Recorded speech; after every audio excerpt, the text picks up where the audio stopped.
एक छोटे से गांव में एक आदमी रहता था। उसके घर के पास एक पहाड़ था जहां पर वह रोज सुबह जाता। वहां पर थोड़ी देर उस पहाड़ पर बैठता, फिर वापस आ जाता। तो रोज की तरह वह सुबह सुबह जा रहा था। पीछे से उसका छोटा बेटा आया। उसने आ करके उसका हाथ पकड़ लिया और कहा कि आज मैं भी आपके साथ चलूँगा। उसने पहले तो उसको थोड़ा सा समझाया और मना किया। कहा कि जो रास्ता है वो बहुत ही छोटा है और चढ़ाई बहुत ज़्यादा है, तो तुम मेरे साथ नहीं चल पाओगे। लेकिन फिर जब उसके बेटे ने जिद करी तो पिता मान गया। वो दोनों पहाड़ पर चढ़ने लगे। पिता ने बेटे का हाथ कस के पकड़ा हुआ था। लेफ्ट साइड में पहाड़ थी और राइट साइड में खाई थी और रास्ता बहुत ही छोटा था। वो पहाड़ की चोटी तक पहुंचने ही वाले थे, तभी रास्ते में एक बड़ा सा पत्थर आया। क्योंकि पिता उस रास्ते से रोज आता था तो उसको पता था कि वहाँ पर पत्थर है, तो वह साइड से निकल गया। लेकिन जो बेटा था उसका ध्यान कहीं और था, तो उसका घुटना जा करके उस बड़े से पत्थर से टकरा गया। उस बच्चे के मुंह से एक चीख निकली और जैसे ही वह चीखा उसकी आवाज़ उन पहाड़ों में गूंजने लगी। इससे पहले उस बच्चे ने कभी भी अपनी आवाज़ की गूंज नहीं सुनी थी, तो उसे समझ नहीं आ रहा था कि ये क्या हो रहा है। वह अंदर से थोड़ा सा घबरा गया और उसे लगा कि शायद कहीं कोई है जो छुप कर उसे देख रहा है और उसका मजाक उड़ा रहा है। फिर उस बच्चे ने बोला, कौन हो तुम? तो जब उस बच्चे ने उस गूंज को सुना तो उसे गुस्सा आ गया। उसे लगा कि कौन है ये जो मेरा मजाक उड़ाए जा रहा है। फिर उसने गुस्से से कहा कि मैं तुम्हें छोड़ूंगा नहीं। और फिर जैसे ही उसने उस गूंज को सुना वह घबरा गया।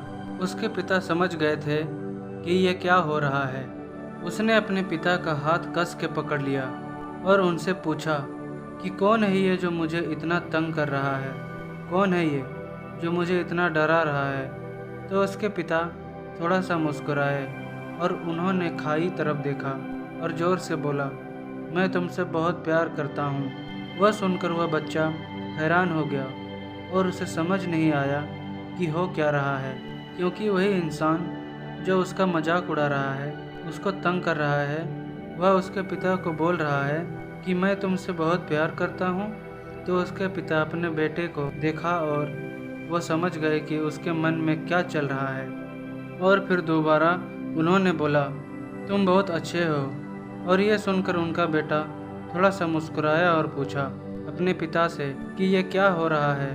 फिर उसके पिता ने अपने बेटे को समझाया, ये जो आवाज़ तुम सुन रहे हो ये किसी और की नहीं है, यह तुम्हारी ही है।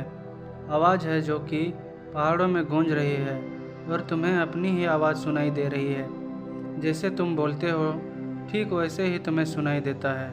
अगर तुम गुस्से से कुछ कहोगे तो पलट करके जो आवाज़ आएगी उसमें भी गुस्सा होगा, लेकिन अगर तुम कुछ अच्छा कहोगे तो वो आवाज़ भी अच्छी होगी। बिल्कुल इसी तरह से हमारी ज़िंदगी में भी होता है। जैसा तुम अपने मन में इस ज़िंदगी के बारे में सोचते हो, ये ज़िंदगी तुम्हारे लिए बिल्कुल वैसी ही हो जाती है। अगर तुम मन ही मन अपने आप से ये बोलते रहोगे कि मेरी ज़िंदगी तो बहुत बुरी है, तो तुम्हारी ज़िंदगी सच में बुरी हो जाएगी। और अगर तुम अपनी ज़िंदगी से प्यार करोगे तो तुम्हारी ज़िंदगी भी तुमसे प्यार करेगी। ये बात उस बच्चे के दिमाग में घर कर गई और फिर वे दोनों उस पहाड़ की चोटी पर गए। लेकिन बच्चे के दिमाग में यही बात घूम रहा था और फिर वह बच्चा खिलखिला कर हंसा और उसने अपने दोनों हाथ खोले और अपनी पूरी ताकत से बोला, मैं तुमसे बहुत प्यार करता हूँ।